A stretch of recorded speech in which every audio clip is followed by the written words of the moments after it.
Commander Vex-Nine clicked his mandibles in what his species considered deep contemplation, though to most observers it sounded like someone attempting to crack nuts with their face. The holographic display before him showed readings that made absolutely no sense whatsoever. "Sir," his lieutenant, a nervous creature named Krill, whose voice perpetually cracked like a teenage mammal going through puberty, "the bioscanners are showing some unusual results." "Unusual how, Krill?" Vex-Nine's three eyes rotated independently, a trait that would have been fascinating to xenobiologists if it weren't so utterly nauseating to watch. "Are we talking mildly interesting anomaly unusual, or evacuate the sector and call for backup unusual?" The lieutenant's chitinous exoskeleton made scraping sounds as he shifted nervously. "Well, sir, according to these readings, the specimen we captured appears to be laughing." "Laughing?" Vex-Nine's voice rose several octaves, which in his species was the equivalent of shrieking like a banshee. "Krill, need I remind you that we just captured what the Galactic Council has classified as the most dangerous predator in known space, the apex killer of the infamous death world called Earth? And you're telling me it's amused?" "Yes, sir, that's exactly what I'm telling you." Krill's voice managed to crack even higher, if such a thing were physically possible. "Also, sir, it appears to be asking for something called coffee, and complaining about the quality of our holding cell accommodations." Vex-Nine's central eye twitched, a sure sign that his stress levels were approaching what medical professionals in his species called dangerously comedic. The human specimen had been acquired at tremendous cost, both in resources and personnel. 3 of his best hunters were currently in the medical bay, suffering from what the ship's doctor euphemistically called reality adjustment syndrome, after witnessing the creature's casual demonstration of what it termed basic self-defense. "Put it on the main viewer," Vex-Nine commanded, his voice carrying the authority of someone who had absolutely no idea what he was getting himself into. The holographic display shifted, revealing the interior of their most secure containment cell. The walls were made of reinforced quantum steel, capable of withstanding the full force of a plasma cannon. Energy barriers hummed at frequencies that could scramble the nervous systems of most known species. Gravity generators created fields so intense that even thinking about moving should have been impossible. And there, sitting cross-legged on the floor like he was at some sort of meditation retreat, was the human. Marcus Thompson, according to the intelligence files, though he preferred to be called Mac, for reasons that made no sense to anyone with a properly functioning brain. He was unremarkably average by human standards. Medium height, brown hair that defied all known laws of physics, by somehow looking both messy and stylish simultaneously, and eyes that held the peculiar combination of intelligence and barely contained mischief that seemed to be a universal human trait. "Hey there, bug boys!" Mac waved cheerfully at the camera, his voice carrying through the communication system with the kind of casual friendliness typically reserved for greeting neighbors at a backyard barbecue. "Love what you've done with the place. Very ominous space prison chic. Really brings out the existential dread in the lighting." Krill made a sound that might have been a whimper if his species possessed the necessary vocal cords. "Sir, he's been like this for the past 6 hours. Every attempt to intimidate him has resulted in what our behavioral analysts are calling aggressive pleasantness." Aggressive pleasantness. Vex-Nine's mandibles clicked rapidly, the alien equivalent of nervous laughter. "That's not even a real thing, Krill." "Apparently it is now, sir." On the screen, Mac stood up and stretched, the motion so casual that it took the bridge crew several seconds to realize he had just moved faster than their sensors could properly track. One moment he was sitting, the next he was standing, with no discernible transition between the two states. "So," Mac continued conversationally, as if he were discussing the weather rather than his current imprisonment aboard an alien vessel, "I'm guessing you folks are the ones responsible for all those missing colony ships. Very professional work, by the way. Barely left any evidence, though you might want to work on your follow-through." Vex-Nine felt something cold and unpleasant crawling up his chitinous spine. What does he mean, Follow-through. Before Krill could respond, Mac tapped the wall of his cell with one finger. The gesture was gentle, almost playful, but the quantum steel rang like a bell. The sound reverberated through the ship's hull with harmonics that shouldn't have been possible. "You see, boys," Mac said, his tone taking on the patient quality of a teacher explaining basic concepts to particularly slow students. "When you grab someone's ships, you really should make sure you get all of them. Missing just one can lead to all sorts of complications." The bridge fell silent except for the increasingly frantic clicking of various alien species trying to process what they were hearing. Vex-Nine's 3 eyes converged on the tactical display, where a new contact had just appeared on their sensors. It was big, very big. The kind of big that made their battlecruiser look like a child's toy by comparison. "Sir," the communications officer, a blob-like creature named Glorp, whose voice sounded like someone gargling with pudding. "We're receiving a transmission from the approaching vessel." "Put it through," Vex-Nine commanded, though his voice now carried all the confidence of a small animal realizing it had just wandered into a predator's den. The main screen split, showing Mac's cell on one side and a communication feed on the other. The new image showed a human woman with steel-gray hair, eyes that could have cut through diamond, and the kind of smile that suggested she was currently calculating the most efficient way to dismantle everything in sight. "This is Admiral Sarah Wells of the Earth Defense Fleet battleship Righteous Fury," the woman said, her voice carrying the crisp authority of someone accustomed to being obeyed immediately and without question. "You have something that belongs to us." Vex-Nine's mandibles began clicking so rapidly they sounded like a malfunctioning percussion instrument. We were operating under Galactic Council protocols. The specimen was acquired legally according to interspecies salvage laws. Admiral Wells' smile widened, and somehow this made her appear even more terrifying. "Salvage laws? How interesting. Tell me, Commander, does your version of salvage law typically involve attacking civilian vessels and taking their crews prisoner?" "The human was found in a damaged escape pod," Vex-Nine protested, his voice rising to frequencies that were causing the ship's crystal resonators to vibrate sympathetically. There was no indication of active distress signals or inhabited vessels in the area. "Oh, that's because Mac wasn't in distress," Admiral Wells replied conversationally. "He was bait." The bridge crew collectively made sounds that defied easy description, a symphony of panic that would have been amusing if the situation weren't so utterly terrifying. On the other half of the screen, Mac waved again. "Surprise! Hope you guys enjoyed the whole capture the dangerous human experience. I certainly had fun with it. Your restraint systems are adorable, by the way. Very retro." Krill's voice cracked to new and previously unexplored octaves. "Sir, the human's bio-readings are showing massive spikes in what we thought were stress indicators, but now the computer is suggesting they might actually be amusement markers." "Amusement markers?" Vex-Nine's central eye began twitching so rapidly it looked like it was attempting to communicate in some form of optical Morse code. "He's having fun, sir." Admiral Wells continued speaking, her tone never losing its pleasantly conversational quality, despite the fact that her battleship was now close enough that its shadow was visible through the observation ports. "You see, gentlemen, we've been tracking your little operation for some time now. The missing colony ships, the abducted crews, the whole mysterious disappearances in deep space routine. Very creative work, really. We particularly enjoyed your use of modified escape pods to make it look like accidents." Vex-Nine felt his exoskeleton beginning to crack under stress. How did you know?" "Because," Mac interjected cheerfully, "humans are really good at pattern recognition. Also, we're vindictive as hell when you mess with our people. Fair warning. You probably should have thought about that before you started your little collection hobby."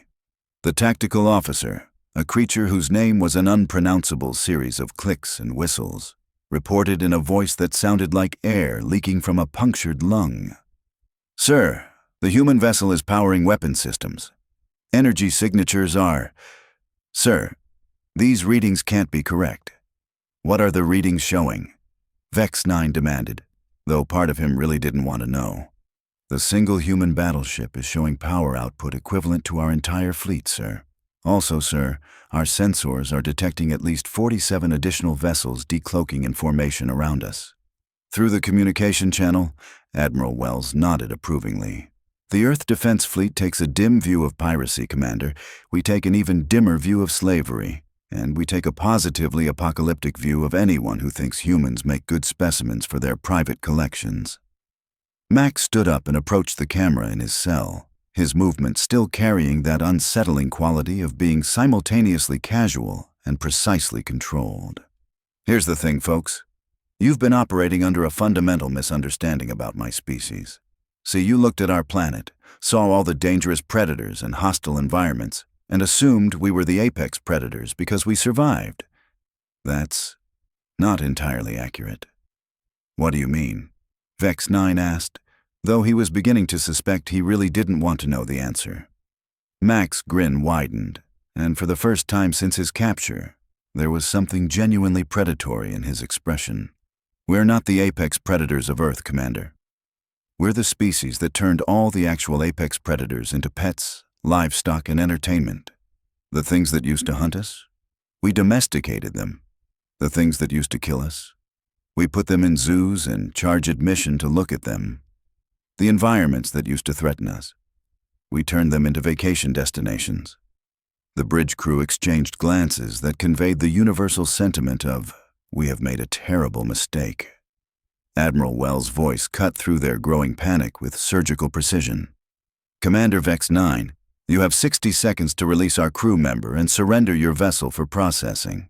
After that, we're going to demonstrate exactly why the Galactic Council classifies humans as a Class 12 aggressive expansion species. Class 12, Krill whispered. Sir, I thought the classification system only went up to 10. It used to, Vex-Nine replied numbly.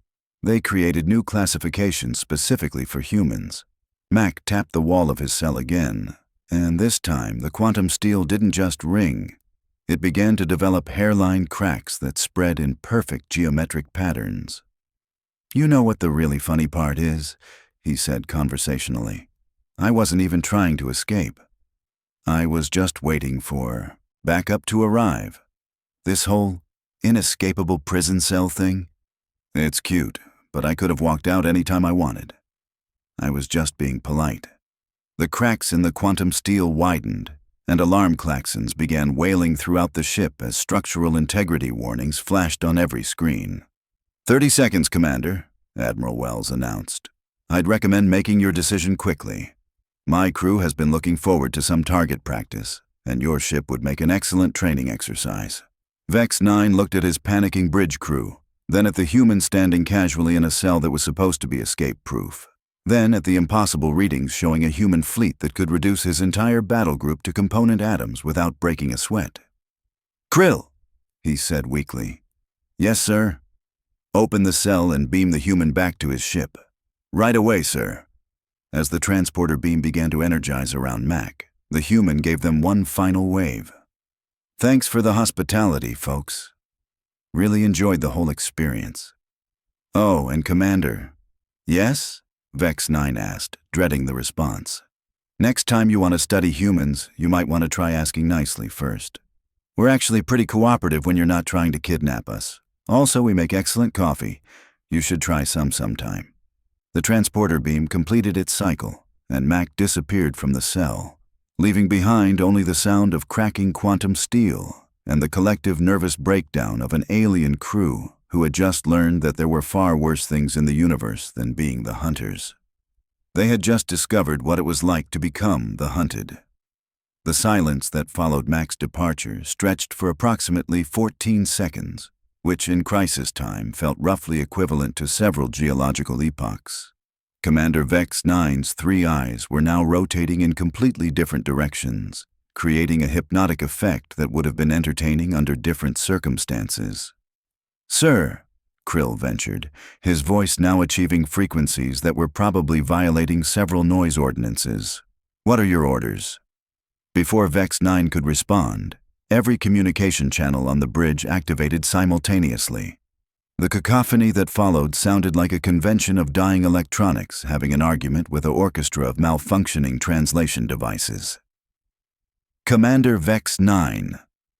The voice belonged to High Admiral Korth Prime, the Galactic Council's supreme military authority, whose species communicated primarily through what sounded like controlled explosions. "What have you done?" We were following standard collection protocols, Your Excellence," Vex-9 stammered, his mandibles clicking so rapidly they were beginning to smoke. The human specimen was acquired according to established salvage procedures. "Specimen?" High Admiral Korth Prime's voice reached decibel levels that were causing structural damage to the communication array. "You absolute fool! That wasn't a specimen! That was Mac Thompson, the Earth Defense Fleet's chief tactical consultant." The bridge crew collectively made sounds that suggested they were reconsidering their career choices. "Chief, tactical, consultant," Vex-9 repeated slowly, as if saying the words more carefully might somehow change their meaning. "The human who designed the battle strategies that ended the hegemony war." Korth Prime continued his verbal assault. "The same human who convinced 3 separate species to surrender by challenging their fleets to what he called a friendly game of chess. Do you have any idea what you've done?" On the main tactical display, the human fleet had arranged itself in what military analysts would later describe as an artistic representation of impending doom. The righteous fury held position directly ahead, while smaller vessels had formed geometric patterns around Vex-9's battle group that looked suspiciously like they were spelling out words in standard galactic script. Glorp, the communications officer, made gurgling sounds that indicated extreme distress. "Sir, I'm reading the formation pattern. The human ships are positioned to spell out 'Hello there' in Council Standard." "That's almost friendly," Krill observed hopefully. "Keep reading," Glorp gurgled miserably. "Oh, the rest says, 'Prepare for educational experience.' Sir, what's an educational experience?" Before anyone could answer, Admiral Wells's voice cut through their confusion with the precision of a surgical laser. "Commander Vex-9, this is your final opportunity to discuss terms. We're prepared to accept your complete and unconditional surrender, followed by the immediate release of all prisoners you're currently holding." "All prisoners?" Vex-9's voice cracked. "But we have over 200 specimens from 12 different species." "Specimens?" A new voice joined the conversation, and even through the communication distortion, it carried an edge that made everyone on the bridge instinctively lean away from the speakers. Did this walking bug collection just refer to sentient beings as specimens? Mac Thompson had apparently reached the bridge of the righteous fury, and his tone suggested that his earlier amusement had evolved into something considerably less pleasant. "Mac," Admiral Wells warned, though her voice carried the tone of someone cautioning a volcano about proper etiquette. "Remember the diplomatic protocols." Right. Diplomatic protocols. Mac's voice took on a cheerful quality that was somehow infinitely more terrifying than his previous irritation. "Commander Vex-9, this is Mac Thompson speaking. I believe we need to have what humans call a teaching moment." "A teaching moment?" Vex-9 asked weakly. "Oh yes. See, there's been a fundamental misunderstanding here. You've been operating under the assumption that sentient beings from less technologically advanced species are somehow available for collection and study. This is what we humans call morally problematic." The tactical display showed the human fleet beginning to move, not in attack formation, but in something far more unsettling. They were arranging themselves into a perfect sphere around the alien vessels, each ship maintaining precise distances and vectors that created a geometric pattern of impossible complexity. "Sir," the tactical officer reported, his voice sounding like air escaping from a punctured balloon, "the human vessels are creating some sort of containment field. Our movement options are becoming limited." "Limited how?" Vex-9 demanded. "Well, sir, we can move forward, backward, left, right, up or down, approximately 3 meters in any direction before encountering what appears to be a solid barrier made of absolutely nothing whatsoever. Mac's voice continued with the patient tone of someone explaining basic concepts to particularly dense students. You see, Commander, humans have this odd quirk where we get really upset when people hurt our friends. And by really upset, I mean we tend to respond with what our military manuals classify as disproportionate and creative retaliation. We were operating under legal salvage protocols, Vex-Nine protested desperately. The Galactic Council's own laws state that disabled vessels found in unclaimed space are available for recovery and processing. Ah, Mac replied, and his tone took on the quality of someone who had just found exactly what they were looking for. That's interesting. Tell me, Commander, did those laws happen to mention anything about verifying whether the vessels were actually disabled? Or perhaps confirming that the crews were actually deceased before processing them as salvage? The bridge fell silent except for the sound of various alien species having simultaneous nervous breakdowns. Because, Mac continued conversationally, our records indicate that you've been disabling the ships yourself, then waiting exactly long enough for the crews to lose consciousness from life support failure before swooping in to rescue them. Very clever, really. Except for the part where you forgot that humans are vindictive, patient, and really good at playing the long game. High Admiral Korth Prime's voice cut through the communication channel again, though he had apparently discovered volume control. Vex-Nine, you incompetent disaster, do you realize that the humans have spent the last 8 months documenting your activities? They have complete records of every ship you've taken, every crew member you've imprisoned, and every law you've broken.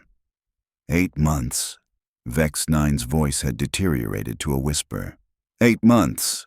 Korth Prime confirmed. They've been watching you, recording everything, building a case that could result in your entire operation being classified as a systematic violation of the Sapient Rights Accords. Do you know what the penalty for that is? No, Your Excellence. Complete species quarantine and permanent exclusion from galactic civilization. The implications of this statement hit the bridge crew like a meteor impact. Permanent exclusion meant no trade, no travel, no contact with the wider galaxy. It meant their entire species would be trapped in their home system for the foreseeable future. Admiral Wells' voice returned, now carrying the formal tone of someone reading from official documents. Commander Vex-Nine, by the authority granted to me by the Galactic Council Emergency Powers Act, I am placing you and your entire operation under arrest for violations of the Sapient Rights Accords, the Interstellar Commerce Regulations, and the Universal Declaration of Biological Dignity. Also, Mac added helpfully, for being really annoying. That's not technically a legal charge, but we're working on getting it added to the books. The tactical display showed additional contacts appearing on the sensors. Lots of additional contacts. Sir, the tactical officer reported, in a voice that suggested he was considering a career change to something safer, like juggling plasma grenades. I'm reading incoming vessels from multiple species. Looks like Centaurian battle cruisers, Andromedan defense platforms, vegan diplomatic escorts, and, sir, I think that's a Christoid dreadnought. A Christoid dreadnought, Krill squeaked. But the Christoids are a peaceful species. They don't even have weapons. They do now, Mac replied cheerfully. Amazing what happens when you kidnap their people and put them in specimen containers. Turns out even the most peaceful species get a bit cranky when you start treating their citizens like exotic pets. The communication channel crackled with new voices, each representing a different species whose crews had been taken by Vex-Nine's operation. The translation system struggled to keep up with the variety of languages, but the general sentiment was universally clear. They were not happy. Commander, Admiral Wells continued, you have 2 options. Option 1, surrender immediately, release all prisoners, and submit to Galactic Council justice. You'll probably spend the next few centuries in rehabilitation programs, but your species won't be quarantined. And option 2, Vex-Nine asked, though he really didn't want to know. Option 2, Mac interjected, involves us demonstrating exactly why humans are classified as the galaxy's premier problem-solving species. And trust me, Commander, when humans put their minds to solving a problem like you, we tend to be very, very thorough. The containment field around their vessels began to tighten, and new readings appeared on the tactical display showing energy signatures that defied conventional physics. "What are those readings?" Vex-Nine demanded. "Oh, those." Mac sounded genuinely pleased. "Those are what we call creative engineering solutions. See, when you've got a species that refuses to play nicely with others, sometimes you need to get innovative. Those energy signatures are gravity manipulators, reality anchors, and a few other toys that our science division has been wanting to field test." "Reality anchors?" Krill whispered. "They prevent you from existing in any location other than exactly where we want you to be," Mac explained helpfully. "Very useful for dealing with people who think running away is a viable option." High Admiral Korth Prime's voice returned, now carrying the tone of someone delivering a final ultimatum. "Vex-Nine, I am ordering you to surrender immediately. The Galactic Council has reviewed the evidence provided by the humans, and your actions constitute the most serious violations of interstellar law in the past millennium." "But sir," Vex-Nine protested weakly, "we were following established procedures. We were conducting legitimate scientific research." "Legitimate scientific research does not involve kidnapping civilians and selling them to private collectors." The bridge crew exchanged glances that conveyed the universal realization that their commander had apparently been engaging in activities that went far beyond what they had been told. "Selling them?" Krill asked in a voice so small it was barely audible. Admiral Wells's voice cut through their confusion with clinical precision. "Commander, our investigation has uncovered your complete client list. Apparently, scientific research was just the cover story for what was actually a very lucrative trafficking operation.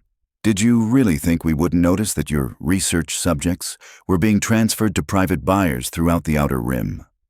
The silence that followed was the kind of complete quiet that typically precedes either enlightenment or complete civilizational collapse.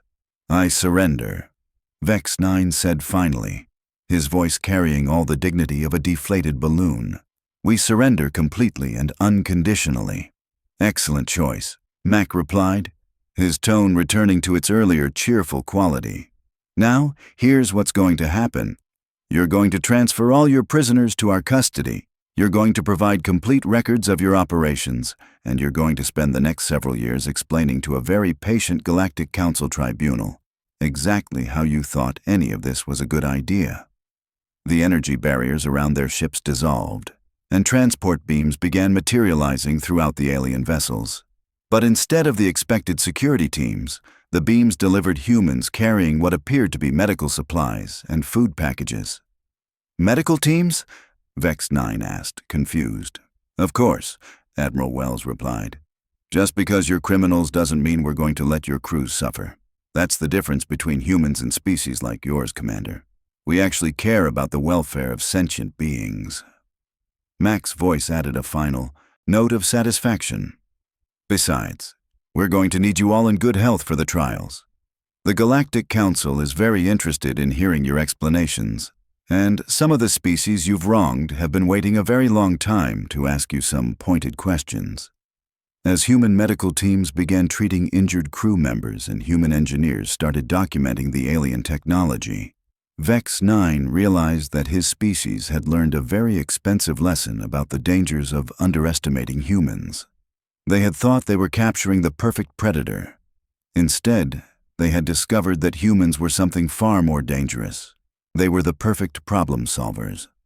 And from their perspective, Vex-Nine's entire operation had been a problem in desperate need of solving. The last thing Vex-Nine heard before being transported to a holding facility was Mac Thompson's cheerful voice saying, "Welcome to human justice, folks.